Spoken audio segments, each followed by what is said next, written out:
Midterm elections in the United States could shift control of the House and Senate. How will this impact the next 2 years of the Biden administration? Executive editor of the Common Sense Society, Christopher Bedford, and former Democrat Congressman Dan Lipinski are here with analysis. And how might the Synod on Synodality affect Catholic schools and education? President of the Catholic Education Foundation, Father Peter Stravinskas, weighs in. And Heisman Trophy winner and New York Times best-selling author Tim Tebow shares his inspirational new book, Mission Possible-One Year Devotional, the world over. Begins right now.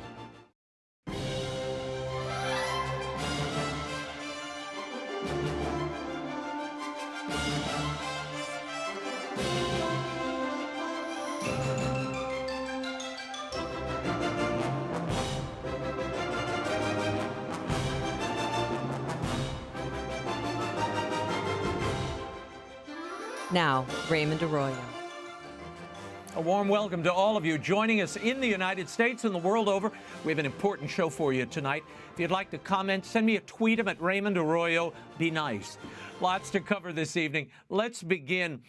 The Vatican's former Auditor General and his deputy are suing the Holy See for damages. This after they allege they were unlawfully dismissed back in 2017 by Cardinal Angelo Becciu. The pair claim they had begun to uncover irregularities in the Vatican's finances. Lead auditor Libero Milone recently spoke to the National Catholic Register's Ed Penton. The matter refers to the summer of 2017 when I was asked to resign together with one of my deputy auditors. We resigned under threat of being arrested because they had delivered to us a decree, what you would call a criminal decree, saying that we had been spying and we were accused of embezzlement. Now, neither of the two things ever happened, but evidently these very much more sophisticated procedures were uncovering things that somebody didn't want us to uncover. Yeah. Milone and his deputy are suing the Vatican for nearly $10 million to clear their names. We'll continue to monitor this story. Midterm elections were held this week in the United States, and the much-talked-about Republican red wave never materialized. Consequently, the balance of power in Congress remains uncertain as votes continue to be counted. Here with analysis, I'm joined by columnist and contributor to The Federalist, Christopher Bedford, and former Democratic Congressman and co-chair of the House Pro-Life Caucus, Daniel Lipinski. Thank you both for being here. Gentlemen, I want to start with the much-talked-about red wave of Republican wins that apparently didn't happen.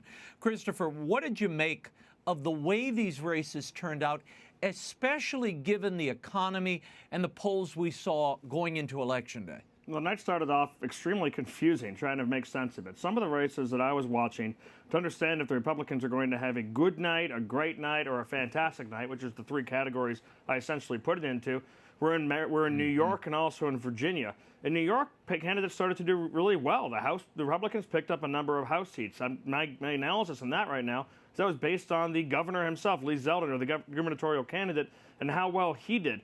In Virginia, places that should have been easy Republican pickups never materialized. They didn't actually get it. The Democrats came back to office, and that's when I knew that something was going to be pretty quirky this night. And now I'm sitting here as we're watching the votes come down in Nevada, and we're watching them come down in Arizona with both Masters, Senate candidate Blake Masters, and the Republican gubernatorial candidate bullish on their chances of winning some of these votes. I'm starting to wonder, well, maybe we got this entire narrative wrong. If the Republicans end up with a 51 Senate before the runoff in Georgia, then they can still call that really good, even if they don't make the gains that they expected to make in the House of Representatives. Mm-hmm. Dan, your thoughts on how the Democrats managed to compete and prevail in many cases, and what does this say about the quality of candidates the Republicans put forth, in your opinion?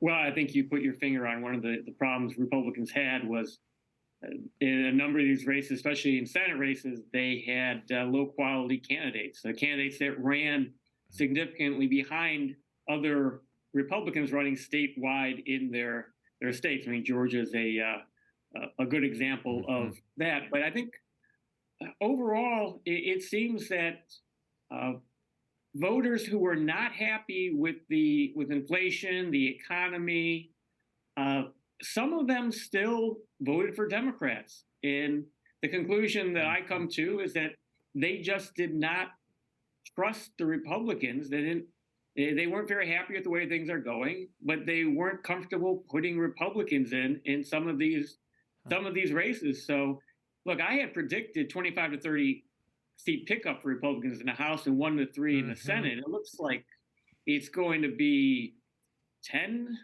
or so, maybe 12 in the House. In the Senate, I don't know. To me, what I've heard, the Senate looks like it may be gone for Republicans. Democrats may pick up a seat, and Joe Manchin won't even be able to save the party from some of the crazy things that they were trying to do. But it will be a Republican House, and that will put some brake on Biden. Chris, your take, we were together at a town hall before the election, and I mentioned my reticence given the GOP's lack of a national narrative. They really, the line I've coined over the last few months is, let's go Brandon is not a governing strategy. They never put forward a coherent list of to-do items, policy objectives that could move their party and move voters. Is that part of what we're seeing? That's my personal opinion, although I've heard some strong takes otherwise. The takes against that are that Mitch McConnell and Kevin McCarthy allowed candidates to define themselves as opposed to making them have to answer for a Republican platform. Although I generally believe, and I think we've seen this ever since Newt Gingrich and beforehand, that people who actually have a policy, who have a campaign, or have a list of things to do other than just, like you said, Brandon bad, voters like that. Voters don't just simply want to vote against Joe Biden. They want to vote for something. They're angry that there's inflation. There's anger that there's problems at the gas pumps. But what were the policies that Republicans were putting forward to handle that? But a main thing that I think that leadership really messed up on in this, and we've been critical of for the last couple of months, is disengaging from the culture war. Mitch McConnell thought that he could disengage from a culture war, when really the culture war at this point is a defensive battle. It's not. It's something that's being fought in classrooms, in locker rooms, in bathrooms. And in Virginia, which is basically by all accounts a blue state, somebody who's like a Mitt Romney light, like Glenn Youngkin, was still able to win by pushing independence, by engaging on that culture war. The Republican reticence to do so, I think, cost them a great deal. Yeah, well, that's a great segue to the Roe v. Wade being overturned by the Supreme Court earlier this year. Abortion really became a rallying cry for Democrats, so they leaned into the culture war, if you will, Daniel. Kamala Harris even did an abortion event at Howard University on election eve. Was this the reason the red wave was essentially stopped, whipping up the Democratic base over abortion? Well, I think to some extent it helped. The other problem is Republican candidates who said that they were pro-life. Many of them said, I'm running for Congress, I'm pro-life, but I'm not going to do anything about abortion. I saw that happen in the district that I live in, the district that I thought about running as an independent in. The Republican candidate, all the candidates actually, but the one who won the nomination said, I'm not going to do anything about abortion, though I'm pro-life, thinking that it was going to inoculate him against Democratic attacks. It didn't. All it did was put him on the defensive rather than saying, hey, I'm pro-life, this is what I want to do. But a lot of Republican pro-life candidates just tried to run away from the issue and just let Democrats batter them on it. And I think that was a big mistake. Yeah. Chris, though the Democrats considered abortion the most important issue in exit polls, and the wider electorate considered it the second most important, every pro-life governor who signed an abortion ban won handily. DeSantis by 19 points, Abbott by 11, Mike DeWine in Ohio by 25 points, Mark Gordon by 59 points, Kristi Noem 27, on and on. What's the message here vis-a-vis the pro-life position? I think Republicans... And why were Republicans so reluctant to engage it? Republicans would be very quick to disengage on the abortion issue. It's important. But Catholics will be disappointed to realize that most of the country is not for a full ban on abortion. And Democrats will be upset to know that most of the country are definitely not against late term and therefore more restrictive things, maybe what we see in Western Europe or what Lindsey Graham pushed with a 12 or a 15-week ban. Those are the things that push people. Now, single women, unmarried women without children went more strongly for Democrats than they have ever previously. But that number is being juiced up a little bit by pollsters or by pundits because that number is always broken for Democrats. It's always been something. And that number was higher, probably with something to do with the Dobbs decision and some of that excitement. Broadly speaking, though, that abortion polled lower. And this kind of reminds me of classic Washington, D.C. The Republican Party has always been eager to try and kick out the social conservatives, literally since the 1960s, and 70s and 80s, when they were just at the beginning of this fusionism experiment. They've always tried to pin things on them and their own incompetence. The reality of the Democrats, much more, I think, than Dobbs, much more than even on inflation, where they put forward and where they succeeded was in early voting and ballot harvesting and things that the GOP has really been reticent to engage on in the past. They think it's morally wrong. They think it's not okay. And I think that they're probably right on that issue, but they're playing two different games of baseball. They're playing with wooden bats versus steel bats. The Democrats have taken this, just like Barack Obama used social media technology so well previously, and they've weaponized it and turned it into a very well-run operation. So Republicans are beginning Election Day, like they did in Pennsylvania, 1 million votes behind already, or 500,000 votes behind. That's a real game changer in those kind of states. Yeah. Dan, what do you make of that? I mean, some of these states, the election starts in September, and the Democrats are already grinding up the machine and banking those votes. Republicans don't show up till Election Day. They've already lost the game. Well, I think Republicans, even if they don't like the way that the rules are for voting, they need to understand that's the way that it's set up in the state. And they're going to have to get active and say, okay, we're going to have an active game of trying to get Republicans to vote early, to do mail-in voting, because Democrats, Democrats do that. They have been doing that. And it is a huge mistake not to understand the rules. And it's playing by the rules. If you don't like the rules, you can try to change them, but those are the rules. I want to get your takes on the way young people voted in this election. Gen Z turned out in 2022. This was the second highest turnout for a midterm in the last 3 decades by young people. Now, nationally, these young voters went to Democrats by 62%, voting for abortion, loan forgiveness, LGBT rights, recreational drugs, free stuff, essentially, Christopher.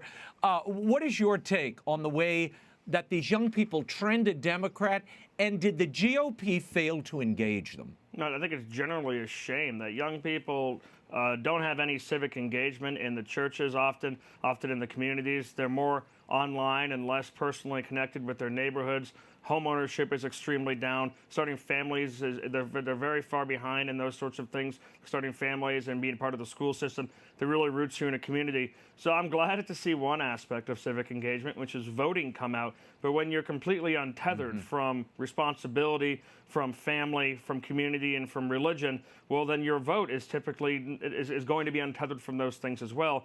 And that's reflected by a generation that voted for selfish things, like you said. The Republican Party can do outreach for them, but the failure is far before the politicians on that aspect. That's a failure of how they were raised and the options that they were given, the lies that were told to them about how they can wait forever to start a family, how they can pursue their own selfish career goals whenever they like, and put those other things aside until so many of those young people really tragically find out years later that it's too late to have the life that their parents had. That's a failure from the community, and it's a failure from all of us. I was amazed, and I read some of the data this week, that Gen Z, they don't own cars, and the majority of them live with their parents still. So it's an interesting dynamic here of why they would decide to vote that way. But Dan, maybe they don't really care about the declining U.S. economy or the U.S. decline because they're still living in their same room and playing all the games they want in the basement at home. It's our failure. to reach out to young people. It's the failure of the Catholic Church. It's the failure of individual Catholics. The community used to do a whole lot more. The church did a whole lot more. Young people are very disconnected, and much more disconnected from the church now than they used to be. And so the church needs to do more. Jennifer Aniston just gave an interview that I think every young person ought to read. It's absolutely heartbreaking. She's one of the most beautiful women in the world. She had it all. She had money. And she said in this interview that she would trade all of that just to have the chance to have a family. And she regretted that she believed the lies that people told her, that she could put it off, she could have everything, she could have it all, and a family would just come along someday. And it's a heartbreaking interview. And that lie is not just told to famous people in Hollywood. That lie is told in all of our schools, and parents need to actively counteract that. Yeah, you're right. That was a very revealing and sad piece. I want to talk a bit about one of the most, I guess, inexplicable races in the country this week. I mean, after the dead guy that was elected in Pennsylvania, the Senate race there. As you know, Democrat John Fetterman suffered a serious stroke. He seems ill-equipped to handle being a U.S. Senator, as his performance against Dr. Mehmet Oz during that debate plainly showed. Here's what Fetterman had to say on election night. I'm proud of what we ran on. Protecting a woman's right to choose. Raising our minimum wage. Fighting the union way of life. Standing up to corporate greed. And standing up for our democracy. Dan, I'm going to start with you. Your thoughts on this victory. And it is an odd thing to see somebody who's obviously recovering from a stroke getting elected handily in a state like Pennsylvania, a bellwether state. Well, first, I think part of it is there's an expectation he's going to get better. The debate performance was awful. I felt bad that he was put out there in that situation.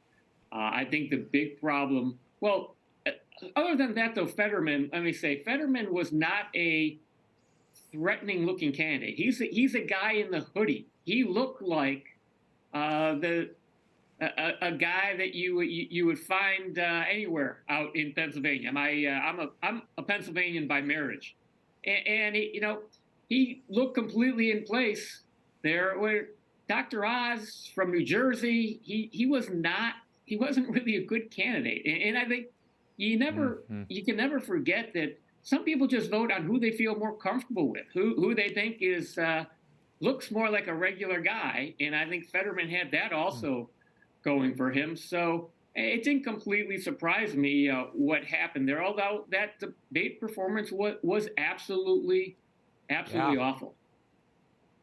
Chris, it looked like voters just put aside his fitness to serve or that question. And his ideology just swamping questions of competency at this point. Yeah, I think the Catholic political observer Adrian Vermeule said the simplest explanation for a lot of this is that there is a concentrated group of American voters that will vote for left-wing liberalism no matter the consequences, no matter how they're reaping it. They feel a religious fervor for that. But Oz is a warning sign to the Republican Party in general, which is that there's a lot of folks who are trying to harness what Donald Trump had, that blue-collar populist appeal. Ron DeSantis is trying to do it. Dr. Oz is trying to do it. But that wasn't simply engaging on the culture wars, which Dr. Oz largely avoided. It's more than that. It's populist economics. It's to the left of the art laughers and they may be traditional Reagan GOP economics. That's one of the things that helped Donald Trump win the Rust Belt, places like Pennsylvania. That's one of the things that appealed to that strange cohort that's left in Pennsylvania of pro-life Democrats, one of the last states that really has them. Those sorts of things get to them. Dr. Oz failed to deliver on that. And also, it's a real example of the early voting machine the Democrats have built, where hundreds of thousands of ballots were cast before anyone saw a debate. Republicans were counting on that debate to show that their candidate was the best person, but people had already voted. Yeah. In Florida, Republicans won big. Marco Rubio over Val Demings. Republicans took the majority of the House seats. And incumbent Ron DeSantis won huge over Democrat challenger Charlie Crist. DeSantis said this on election night. We have embraced freedom. We have maintained law and order. We have protected the rights of parents. We have respected our taxpayers, and we reject woke ideology. Chris, what have Republicans been doing in states like Florida that bring this kind of victory? All of the right policies. Ron DeSantis was someone who stood up against the expert class during COVID. You had Anthony Fauci and everyone else saying he was going to kill everyone, and if he tried to let them go to football games or celebrate Christmas. And it really was the tale of two cities. I'm from Boston. I live in D.C. And I got to visit my parents down in Florida. And there was one place where children weren't allowed outside. They weren't allowed to trick or treat. When Christmas came around, families weren't gathering. And in 2020, at the end of 2020 in Florida, there were children sitting on Santa's lap, and the elderly, some of them wearing masks, dancing in the streets. There was a perfect exhibit of the differences between the states' policies and how it broke down this idea that COVID was the same everywhere. No, it's being treated very differently in Florida than it is in California. Yeah. That also caused a massive influx of voters who are willing to move to Florida to go down there. Folks who maybe had looked at it as backwards or hot or swampy now looked at it as a new frontier of freedom. I know many of my neighbors left Capitol Hill and moved down to Florida, and I'm envious of all of them. That sort of thing, that kind of courage, those are the things that are winning for DeSantis. Daniel, what's the message for Democrats this cycle? I mean, you saw the DeSantis victory. Democrat Stacey Abrams lost in Georgia. Beto O'Rourke lost his bid for governor again. The president says they should change nothing, that everything's fine. People just need to learn what he's already done. Is that the right tack? I think there was a terrible message from the president because, look, 7 out of 10 American voters think the country is going in the wrong direction. And if they hear President Biden saying that he's not going to change anything, I think that bodes ill for him. Look, I think that this election may wind up working out very well for Republicans in the sense that Joe Biden, unless he decides that he's incapable of doing it, he's going to be the Democrats' nominee. There's a lot of talk that maybe he wouldn't. Maybe he would step aside because of his age. But I think he will be the nominee. I think Donald Trump has been delivered a blow. Some Republicans are talking about, Trump should not be the candidate. Perhaps DeSantis will be the candidate. I think that this was a terrible election for Republicans, but it may have set up 2024 to be a much better election for them. And Democrats shouldn't just sit back and say, well, everything's fine. Because I don't think the voters are very happy with either party right now. Chris, I'll give you the last word. Your take on, is this a setup for 2024? The Democrats have a lot more seats they'll be defending in that cycle. And is this the end of Donald Trump? If they had the Republicans had gotten to 53 Senate seats or something like that, then they would have put a 60 Senate majority in play for the next election with the right candidate. So this was not a great night for that, but the Democrats are still going to be on a massive defense for multiple extremely vulnerable candidates in 2 years. If Republicans are able to squeeze by and take the House, just a few votes, that's going to empower the Freedom Caucus and some of the more conservative members of the Republican Party, because Kevin McCarthy is going to have to listen to them. He's basically going to have to build a coalition government with them to get their go-ahead on anything, because the Democrats won't side with them on anything. Donald Trump, I think that in D.C. there's a lot of wishful thinking that this was going to be a bad night for him. I know that he was personally jarred by the whole evening. But if this goes differently in Nevada and in Arizona, that narrative will be weakened. And Donald Trump, regardless of what the political pundits think and a lot of the politicians want regarding Donald Trump, the voters will be in charge. And he still packs a rally like no other politician can. So I wouldn't count him out of anything. Okay, we'll leave it there. Christopher Bedford, Congressman Dan Lipinski, thank you both for being here. Thank you. Thank you. Thank you, guys. Tim Tebow is coming up later in the show, but I am so excited to share a new collaboration with you. Country singer and songwriter Tasha Layton was inspired by my new book, The Wise Men Who Found Christmas, and she recorded a new single, an original take on We Three Kings. It's subtitled We Magi of Orient Are. The incredible new video even features Diane LaFayeur's gorgeous artwork from the book. Here's a little taste. We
can see the entire video at my website or on my Twitter and Facebook accounts. And Tasha Layton is touring the country on the K-Love Christmas Tour.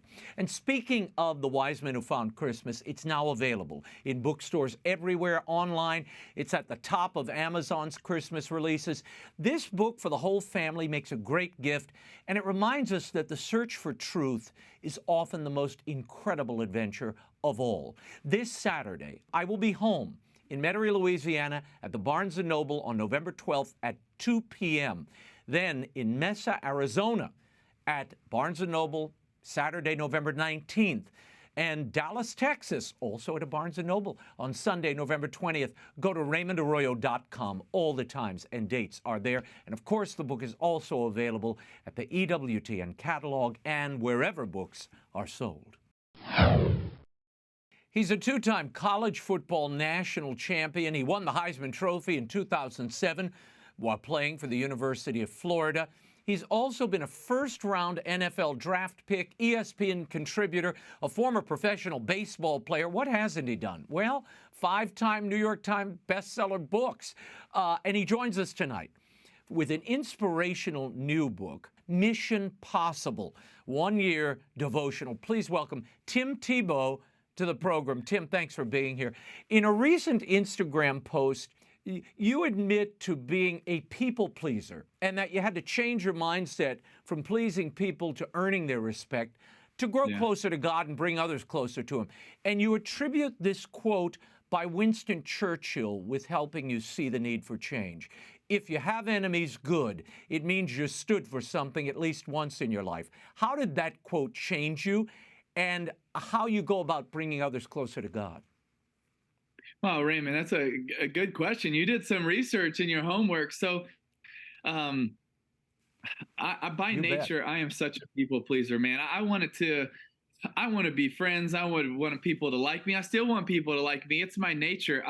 I'm just not someone that easily, I'm not bold like my dad is naturally. And so I just especially remember getting to college and on that kind of next level, that platform of scrutiny and fame somewhat, but just you have all these people. And I just remember getting scrutinized on another level. And I just remember going home and saying to Dad, like, Dad, man, if these people would get to know me, Dad, I think they would like me.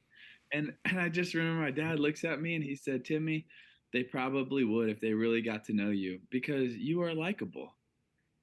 But unfortunately, Timmy, some people, they won't even want to take the time to get to know you, and they don't want to actually like you. And it was at a time when I was also reading about Winston Churchill, and that's where I saw that quote, and I was impacted by it because I was thinking, how in the world, Raymond, could it be good to have enemies? Like, don't we want to try to be friends with everyone?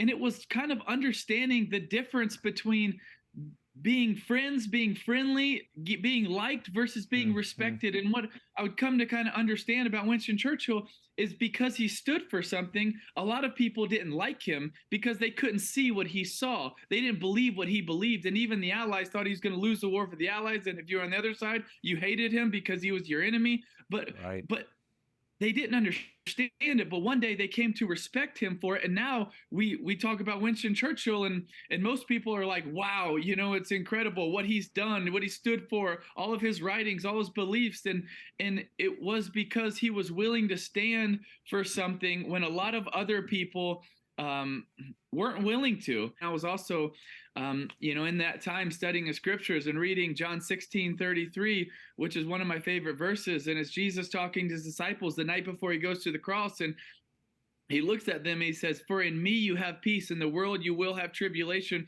but take heart, I have overcome the world. And it was something that was really impactful to me at that same time. It was saying, oh my gosh, like really what I was looking for was peace in relationships, because I'm a people pleaser when I need to be looking for peace in my relationship with Christ, and that I will have trial and tribulations. And that doesn't mean we're not trying to be friends or friendly and love everyone. It just means that's not where we find our peace. We find it in him. and that was a big transition for me of still trying to love people, but more so instead of trying to earn likes, it was earn respect.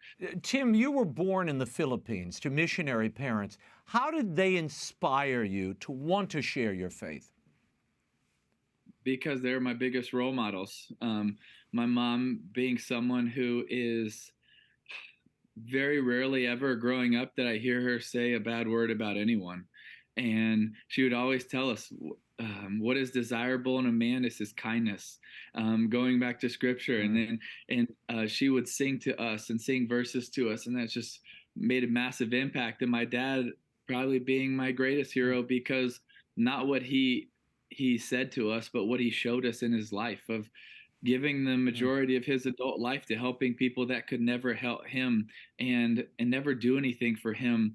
And then his courage and his conviction and his urgency to do it, to get to as many hurting people, to help as many people as possible, to take the hard steps, to be able to go places very few would go, to be able to it's how I got involved also in the fight against human trafficking, is to be able to, my dad in an underground pastors conference in remote country bought 4 girls that were being auctioned off to be able to buy them, to set them free, right? Like that's the hero that my dad has been to me.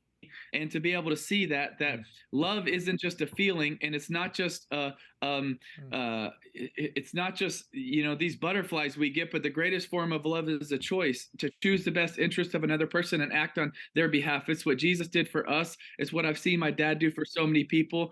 It's what too many times I've failed at, but I want to get better. That I want to choose people's best interests and act on their behalf, and that's why he's my hero. Tim, you attribute your life's purpose to when you were a 15-year-old boy in the jungle of the Philippines. And tell me what happened, who you met there that changed your life. I met a young boy named Sherwin who was born with his feet on backwards. And because he was born that way, his village viewed him as cursed, as less than, as insignificant, and he was treated as a throwaway. But I fell in love with that boy, and I knew that he wasn't a throwaway to God. And I so felt on my heart that God was pricking my heart to say, he better not be a throwaway to you, Timmy, because he's not a throwaway to me. And I knew that day that I love sports. I love competing. I love trying to be the best I could be. But it's not what I was supposed to do with my life. What I was supposed to do with my life was to fight for boys and girls around the world like him that are being viewed as less than because they're not to God. And I know that they better not be to me. And there are so many people around the world that still to this day, as we are having this conversation, still viewed as less than, as insignificant, and there are throwaways. And we have to do a better job of getting to every single one of them because they have great worth, they have great value to God, and they better have it to us. Tim, in 2010, you created the Tim Tebow Foundation, which focuses on really several ministries: people with special needs, orphan care, children with profound medical needs, human trafficking victims, as you mentioned earlier. You're about to build a camp for children in the Poconos, 3,000 acres of land. What inspired you to start the foundation, and where is it now? Where do you see it going? Well, the foundation was really inspired by that boy in the Philippines. And when I graduated from Florida, it's one of the first things we did. And I wrote the mission statement to bring faith, hope, and love to those needing a brighter day in their darkest hour of need. And I wrote that literally just thinking about Sherwin, where he was in his life and what he needed. Is he was in the darkest hour of need, and he needed people to love him enough to bring faith, hope, and love to him, to his situation. And that is our heart. That is our heart's cry, to get to as many places as we can around the world. We're so grateful that God has opened doors for us to now be in over 70 countries around the world. But we have to get farther into all those countries, into more countries, to get to every single hurting person. And what you're referring to with Rising Light Ridge is the camp in the Poconos that we have already serving kids, but we broke ground and we're building the camp out. But while we're building it, we're still serving in the meantime. And really that camp is called Rising Light Ridge, and it is a place where we want everybody to find belonging. We want everybody to be loved, to be served, to be cared for, to know their worth and their value. That's why we call it a place of belongings, because everybody belongs in the family of God, and we want to be able to share that, and we want people to know that, and we want to be able to serve people with special needs. We want to be able to serve people who haven't had the chances before. We want to be able to serve people who come from harder areas, don't have as many opportunities. We want to be able to serve people who have been in one of the greatest evils in the world and trapped in the terrible place of human trafficking. We want to be able to serve all these people. So that is our heart. The land was given to us, and now it is our heart to be able to give it to those that are hurting, so that they can find joy, they can find hope, they can find peace, and they can find restoration. Tim, before we run out of time, I have to get to your new book, Mission Possible-One Year Devotional. In a recent video you posted on social media, you asked people if they're committed to reading the Bible as they are to drinking a cup of coffee each morning. And you point out that it takes just that time, the time it takes to brew a coffee. You could read several reflections in your book. What do you find are the biggest obstacles keeping people from making that commitment each day? I think it's our mindset. I think it's the consistency. I think it's all the things that are thrown at us every day. I mean, Raymond, let's just be honest. How many Mondays have I woke up in my life and I've got caught up in all the different things that have been thrown at me, the busyness of life, the clutter of life, the things I feel like I got to get to. And even though I'm someone that I've been taught the truth and I know it, I still let things get in the way. And so it's encouraging people, let's not let things get in the way. Let's start with a mission mindset. Let's get into God's word. And that's why every day we start with portions of scripture, and then we try to make it practical, and then we try to encourage them along the way. But just for 2 to 5 minutes, if we could just start our day, in God's word, and then also with encouraging stories, well, we can frame our mindset to be prepared for that day, because in that day, we can get caught up in so many distractions. And that's been true in my life. So many days I've just been caught up with all the things I have to do, rather than starting it with the right framework, with the right mindset in God's word, with the right encouragement and the right challenges as well. Is that something we also want to challenge people, to get uncomfortable, to give a little bit more, to care a little bit more, to pray a little bit more, to serve a little bit more. And then we also really, really, really want to encourage people, because Raymond, we all know this, life can be hard. It can have disappointments. It can have pain. It can have frustrations. And so we want to be able to encourage people. You know what encouragement means? It means to give support, confidence, or hope to.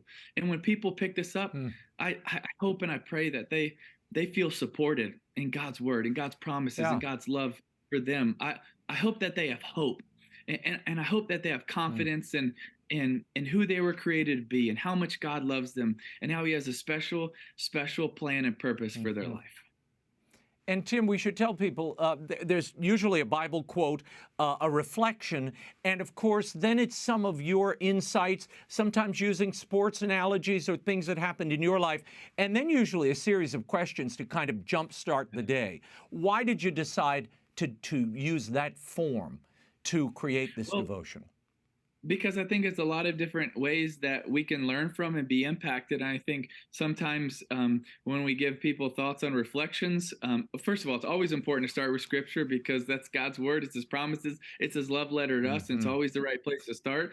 And then, coming up with some different thought-provoking questions. And I even, in 31 of these devotionals, they're written by other people that are heroes of mine, that some of them are parents who have lost their children to diseases. Some of them are kids with life-threatening illnesses. One of them is a survivor of human trafficking. And I wanted the world to be able to hear some of their story, because I also think that they're just inspirations to me. And I think they'll be inspirations to so many people. But it's also how in those tough situations, how God has used their pain to turn it into purpose, and how God has used their pain because they've given it to him to use it for good, and how all of us have gone through hard times. But our God is a big God that is also sovereign, that can use all of those things together for good to those that love him. Okay, Tim, I've saved the most difficult question for last. You titled this devotional after your book, Mission Possible, which was about creating a life that counts. Tell us, before we run out of time, how do you discern what God is calling you and what your mission in life is? How does one figure that out? That's really good. Well, first, I think it starts by knowing that you have one, knowing that you were created on purpose for a purpose. It's understanding that the God of this universe really does have a purpose for all of us. What does even purpose mean? The reason we were created, the reason we exist. You could also say mission, a task or a job someone has been given to do. That's why we titled it Mission Possible. What does possible means? It means to be able. And I believe every single one of us has a purpose and a mission, and we are able to accomplish it. How do we know that? How do we know what it is? Well, I think in the macro, we all have the same, and it's to love the Lord your God with our heart, soul, mind, and strength, and love your neighbor as yourself. But in the micro, I think we all have different ones. How do we live that out? Well, that's really hard. You're going to see a lot of different people talk about it to try to figure out, try to understand it. But I want to encourage people to look at it this way. What have your eyes been open to, and what has your heart been pricked for? And in those moments in your life, we talked about when I had the chance to meet Sherwin, right? That day, my eyes were open to something I hadn't seen, and my heart was pricked to do something about it. When we have those moments, when we have those chances, let's step into it. Even if we get uncomfortable, even if we're not sure, even if we don't have all the answers, that's okay. Let's dive into it, because even whether that is your in purpose or not, I also believe that it can help lead you to wherever we're supposed to go next. But I would also encourage people, God can do anything that he wants.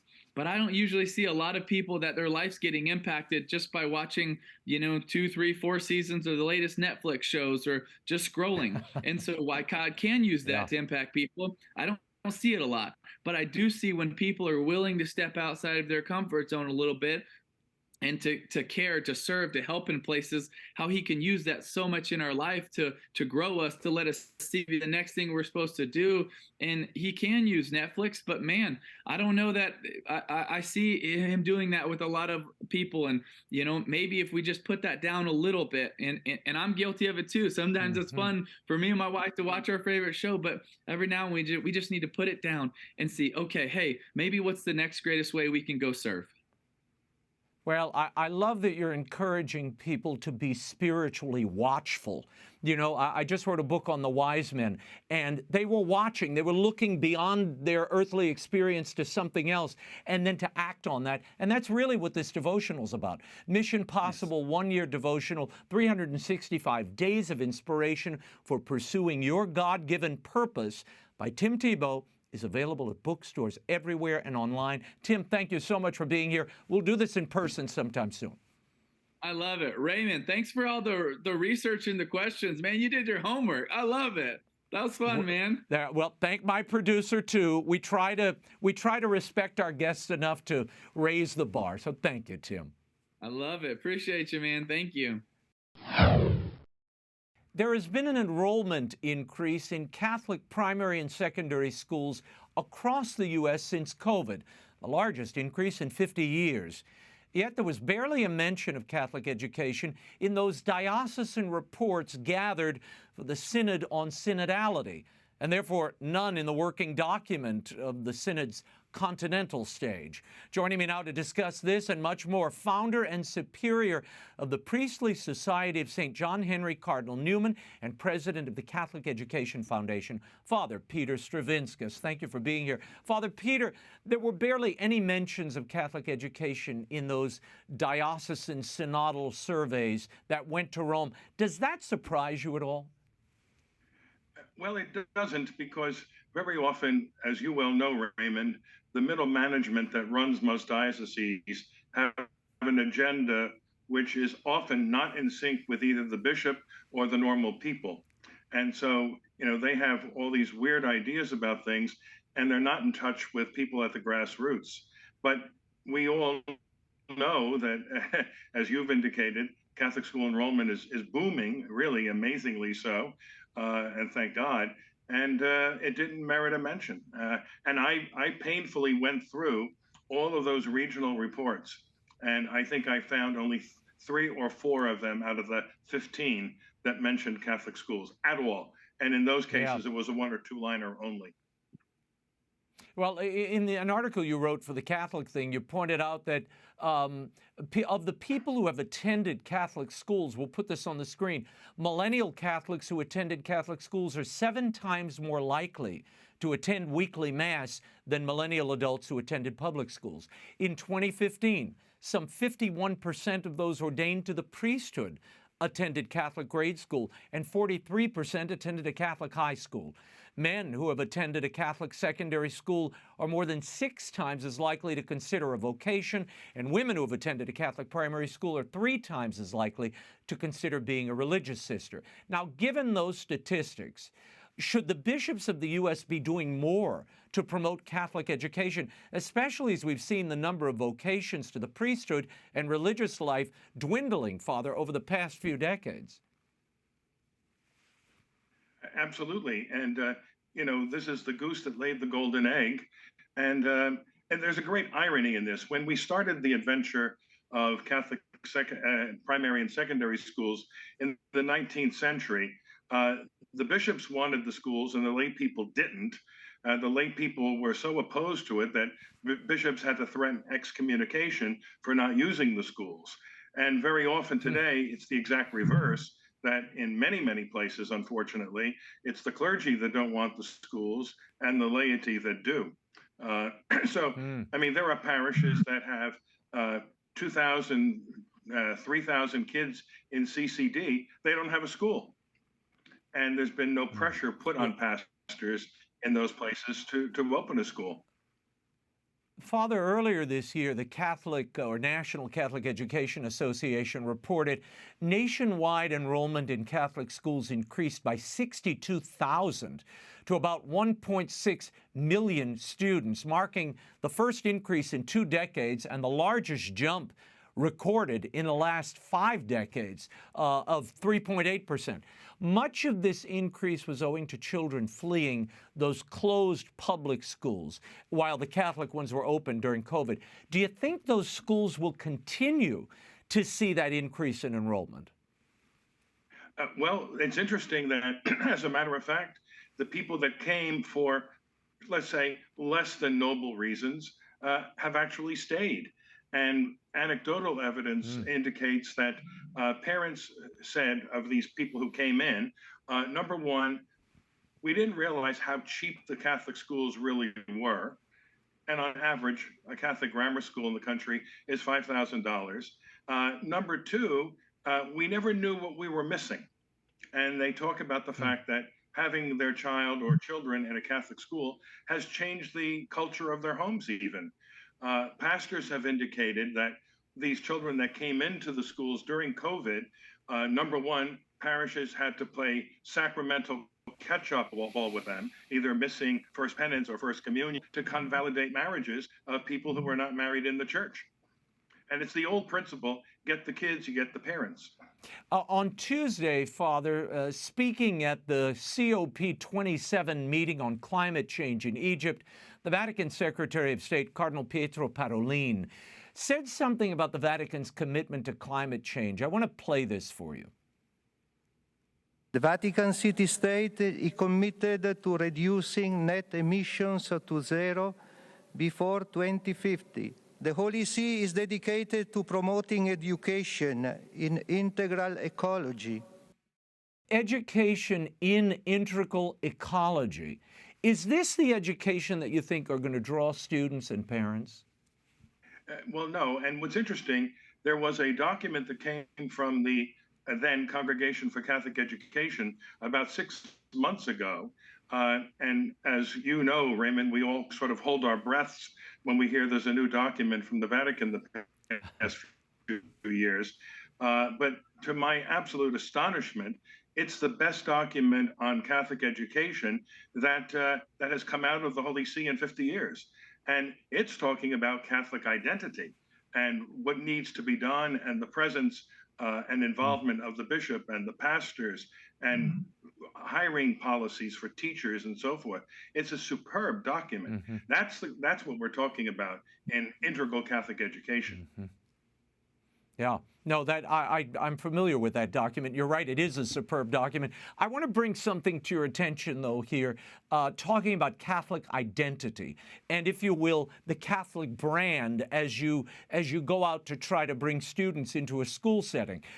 During an in-flight press conference on Sunday, Pope Francis mentioned the recent appointment of an abortion-supporting atheist economist. Her name is Mariana Mazzucato. He appointed her to the Pontifical Academy for Life, and he had this to say.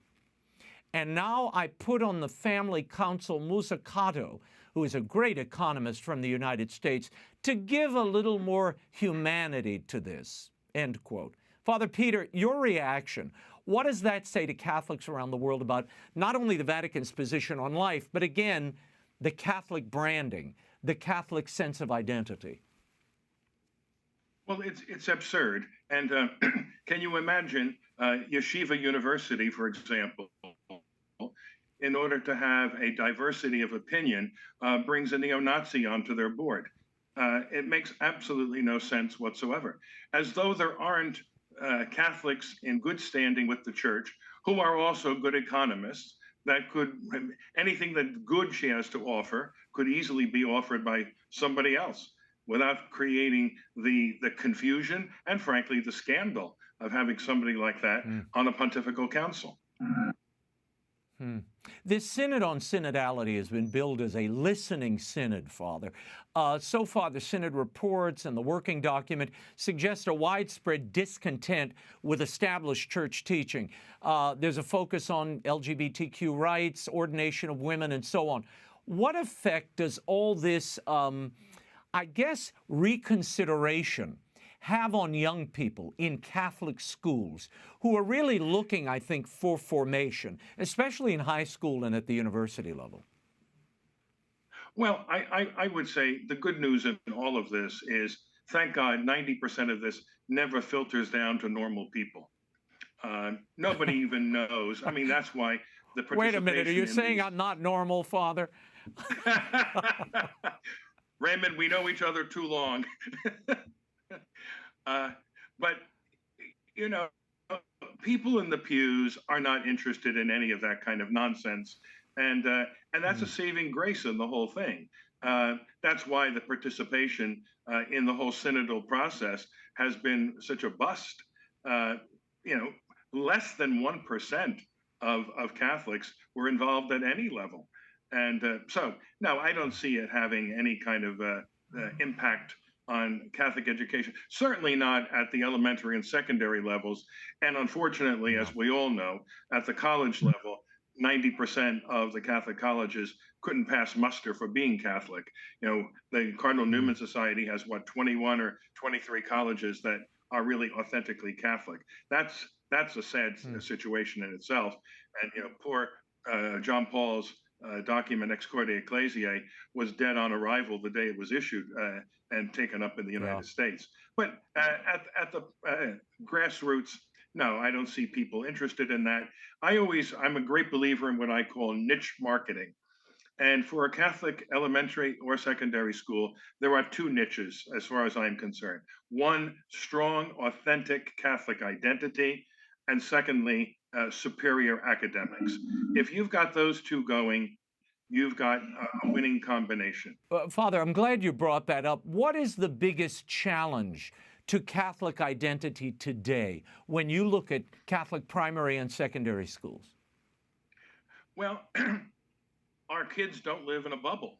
And, you know, we can do only so much in a 6-hour day. I mean, we do a lot, but you know, there are 18 other hours in the day that they're influenced by television, by videos, by the internet and social media. And so a lot of what we have to do is a mop-up operation. And when I do teacher workshops, I say, you know, you have to know what the kids are watching and listening to so that you can do damage control. And also to give young people the tools to be discriminating in their judgments about what they should be watching and participating in. You know, when I taught at the university level, it was interesting that I never had a girl who had come from a Catholic high school who spoke in favor of abortion in the classroom. I don't know what, you know, her personal opinion may have been.